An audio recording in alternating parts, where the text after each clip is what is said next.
ചിത്രോദയം സ്നാപ് ന്യൂസിലേക്ക് സ്വാഗതം. മോദി സർക്കാരിൽ ജനങ്ങൾ വിശ്വാസമർപ്പിച്ചെന്നും ഇത്തവണത്തെ ലോക്സഭാ തിരഞ്ഞെടുപ്പിലെ സ്ത്രീ പങ്കാളിത്തം എടുത്തു പറയേണ്ടതാണെന്നും രാഷ്ട്രപതി പാർലമെന്റിന്റെ സംയുക്ത സമ്മേളനത്തിൽ നയപ്രഖ്യാപന പ്രസംഗത്തിനിടെ സംസാരിക്കുകയായിരുന്നു രാഷ്ട്രപതി ദ്രൗപദി മുർമു. രാജ്യ താൽപര്യം നിലനിർത്തി ഒന്നിച്ച് പ്രവർത്തിക്കാമെന്നും രാഷ്ട്രപതി ആഹ്വാനം ചെയ്തു. സർക്കാർ റിക്രൂട്ട്മെന്റുകളിലും പരീക്ഷകളിലും സുതാര്യത അനിവാര്യമാണെന്ന് രാഷ്ട്രപതി പറഞ്ഞു. ചോദ്യപേപ്പർ ചോർച്ചയും പരീക്ഷകളിലെ ക്രമക്കേടും ഉയർന്ന തലത്തിൽ അന്വേഷിക്കുന്നുണ്ട്. UGC, നീറ്റ് പരീക്ഷകളിൽ ക്രമക്കേടുകളുമായി ബന്ധപ്പെട്ടായിരുന്നു രാഷ്ട്രപതിയുടെ പരാമർശം. CAA നിയമപ്രകാരം അഭയാർത്ഥികൾക്ക് സർക്കാർ പൗരത്വം നൽകാൻ തുടങ്ങിയെന്ന് രാഷ്ട്രപതി നയപ്രഖ്യാപന പ്രസംഗത്തിൽ പറഞ്ഞു.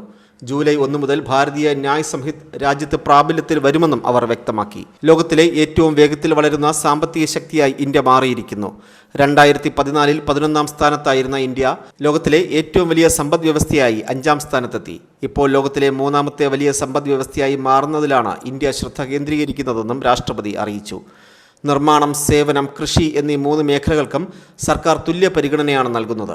അതിവേഗത്തിൽ എല്ലാ മേഖലയിലും ഇന്ത്യ സ്വയം പര്യാപ്തിയായി മാറുകയാണ്. നിക്ഷേപത്തിനും തൊഴിലിനുമാണ് ഏറ്റവും കൂടുതൽ മുൻഗണന നൽകുന്നതെന്നും രാഷ്ട്രപതി തന്റെ നയപ്രഖ്യാപന പ്രസംഗത്തിൽ ചൂണ്ടിക്കാട്ടി. ഇന്ത്യയുടെ നേതൃത്വത്തിൽ ലോകം മുഴുവൻ മില്ലറ്റുകളുടെ അന്താരാഷ്ട്ര വർഷം ആഘോഷിച്ചു. എല്ലാ വർഷവും അന്താരാഷ്ട്ര യോഗ ദിനം ആഘോഷിക്കുന്നു. ലോകത്തിലെ 3ാമത്തെ വലിയ വ്യോമയാന വിപണിയായി രാജ്യം മാറി. ആഭ്യന്തര വ്യോമയാന വിപണിയിൽ 2014-ൽ 209 സെക്ടറുകൾ മാത്രമാണ് ഉണ്ടായിരുന്നത്. എന്നാൽ ഇന്നത് 605 സെക്ടറുകളായി ഉയർന്നുവെന്നും രാഷ്ട്രപതി ചൂണ്ടിക്കാട്ടി. ഇന്ത്യ ഹരിത ഊർജ്ജത്തിന് മുൻഗണന നൽകി. ഈ രംഗത്ത് അതിവേഗം വളരുന്ന രാജ്യങ്ങളിലൊന്നാണിപ്പോൾ. വടക്ക് കിഴക്കൻ മേഖലകളുടെ വികസനത്തിലും സർക്കാർ ശ്രദ്ധ കേന്ദ്രീകരിച്ചു. അത് വേഗത്തിൽ നടപ്പിലാക്കുന്നു. അടിസ്ഥാന സൗകര്യ വികസനത്തിൽ ഇന്ത്യ ചരിത്രപരമായ നിക്ഷേപം നടത്തി. മെട്രോ റെയിൽ സേവനങ്ങൾ രാജ്യത്തെ പല നഗരങ്ങളിലേക്കും വ്യാപിപ്പിച്ചു.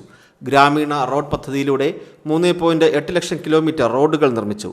രാഷ്ട്രപതി സർക്കാരിന്റെ നേട്ടങ്ങൾ എണ്ണിപ്പറഞ്ഞു. ഇന്ത്യയും ഡിജിറ്റൽ അടിസ്ഥാന സൗകര്യ വികസനത്തിന് ഏറ്റവും മുൻഗണന നൽകിയിട്ടുണ്ട്. ദാരിദ്ര്യ നിർമ്മാർജ്ജനവും സർക്കാരിന്റെ പ്രഥമ പരിഗണനയാണ്. 80 കോടി ജനങ്ങൾക്ക് സൗജന്യ റേഷൻ പദ്ധതി നൽകുന്നു. ആയുഷ്മാൻ ഭാരതിന് കീഴിൽ 55 കോടിയിലധികം ആളുകൾക്ക് സൗജന്യ ആരോഗ്യ പരിരക്ഷയും നൽകി വരുന്നതായി ദ്രൗപദി മുർമു വ്യക്തമാക്കി. കാശ്മീർ തിരഞ്ഞെടുപ്പ് സമയത്ത് അശാന്തിക്ക് സാക്ഷ്യം വഹിച്ചു. എന്നാൽ അശാന്തി സൃഷ്ടിക്കുന്ന ശക്തികൾക്ക് ഉചിതമായ മറുപടിയാണ് ഇത്തവണ അവിടുത്തെ വോട്ടർമാർ നൽകിയതെന്നും രാഷ്ട്രപതി പറഞ്ഞു. ചില ഐതിഹാസിക തീരുമാനങ്ങൾ ഈ സർക്കാരിന്റെ കാലത്ത് ഉണ്ടാവുമെന്നും ദ്രൗപദി മുർമു പറഞ്ഞു. ബജറ്റ് ചരിത്രപരമാകുമെന്നും രാഷ്ട്രപതി ചൂണ്ടിക്കാട്ടി. എന്നാൽ രാഷ്ട്രപതിയുടെ നയപ്രഖ്യാപന പ്രസംഗത്തിനിടെ സഭയിൽ പ്രതിപക്ഷ ബഹളം ഉയർന്നു. അതിനിടെ അരവിന്ദ് കെജ്രിവാളിന്റെ അറസ്റ്റിൽ പ്രതിഷേധിച്ച് AAP അംഗങ്ങൾ രാഷ്ട്രപതിയുടെ നയപ്രഖ്യാപന പ്രസംഗം ബഹിഷ്കരിച്ചിരുന്നു. AAP ജനറൽ സെക്രട്ടറിയും രാജ്യസഭാ MPയുമായ സന്ദീപ് പഥക് കേജ്രിവാളിന്റെ അറസ്റ്റിൽ BJPക്കെതിരെ ആഞ്ഞടിക്കുകയും പ്രസംഗം ബഹിഷ്കരിക്കുമെന്ന് അറിയിക്കുകയും ചെയ്യുകയായിരുന്നു. അതേസമയം 18ാം ലോക്സഭയിലെ പ്രോ ടൈം സ്പീക്കറായി BJP MP ഭർതൃഹരി മഹ്താബിനെ തെരഞ്ഞെടുത്തതിന് പിന്നാലെ സർക്കാരിനെ രൂക്ഷമായ ഭാഷയിൽ വിമർശിച്ച് മാവേലിക്കര MPയും മുതിർന്ന കോൺഗ്രസ് നേതാവുമായ കൊടിക്കുന്നിൽ സുരേഷ് BJP സർക്കാർ ജനാധിപത്യ അവകാശങ്ങൾ ഇല്ലാതാക്കുന്നുവെന്നും കീഴ്വഴക്കം ലംഘിച്ചുവെന്നും കൊടിക്കുന്നിൽ ആരോപിക്കുന്നു. ഇത് നമ്മുടെ പാർലമെന്ററി ജനാധിപത്യത്തിന്റെ കടക്കിൽ കത്തിവെക്കുന്ന നടപടിയാണ്. ഒരിക്കലും പാർലമെന്റിന്റെയോ ലോക്സഭയുടെയോ ചരിത്രത്തിൽ ഇങ്ങനെയൊരു കീഴ്വഴക്കം ഉണ്ടായിട്ടില്ല. മോദി സർക്കാർ കഴിഞ്ഞ 2 തവണയും പാർലമെന്റ് നടപടികളെ എല്ലാ തരത്തിൽ അവരുടെ താൽപ്പര്യങ്ങൾക്കനുസരിച്ച് ഉപയോഗിച്ചോ അതുതന്നെയാവും തുടർന്നും ഉണ്ടാവുക എന്നതിന്റെ സൂചനയാണ് ഇതെന്ന് കൊടിക്കുന്നിൽ സുരേഷ് പറഞ്ഞു. പ്രതിപക്ഷത്തെ അവഗണിക്കുക, പ്രതിപക്ഷത്തിന്റെ അവസരങ്ങൾ ഇല്ലാതാക്കുക, ഞങ്ങൾക്ക് കിട്ടേണ്ട അംഗീകാരങ്ങൾ കൊടുക്കാതിരിക്കുക എന്നിവയാണ് കഴിഞ്ഞ 17ാം ലോക്സഭയിലും 16ാം ലോക്സഭയിലും BJP സ്വീകരിച്ചത്.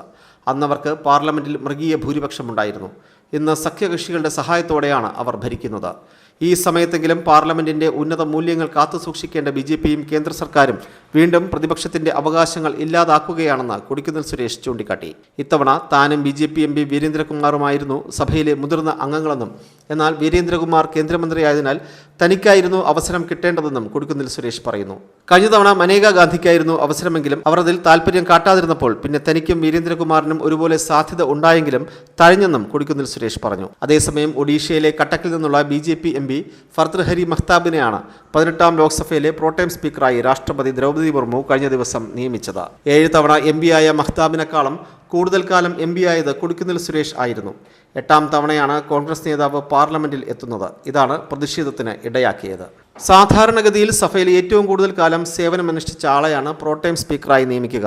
എന്നാൽ ഈ കീഴ്വഴക്കം ലംഘിച്ചുകൊണ്ടാണ് BJP കൊടിക്കുന്നിലിനെ തഴഞ്ഞതെന്നാണ് കോൺഗ്രസിന്റെ ആരോപണം. ജൂൺ 24 മുതൽ ജൂലൈ 3 വരെയാണ് 18ാമത് ലോക്സഭയുടെ ആദ്യ സമ്മേളനം നിശ്ചയിച്ചിരിക്കുന്നത്. പുതുതായി തിരഞ്ഞെടുക്കപ്പെട്ട MPമാർ പ്രോടൈം സ്പീക്കർക്ക് മുന്നിലാണ് സത്യപ്രതിജ്ഞ ചെയ്ത് അധികാരമേറ്റെടുക്കുക.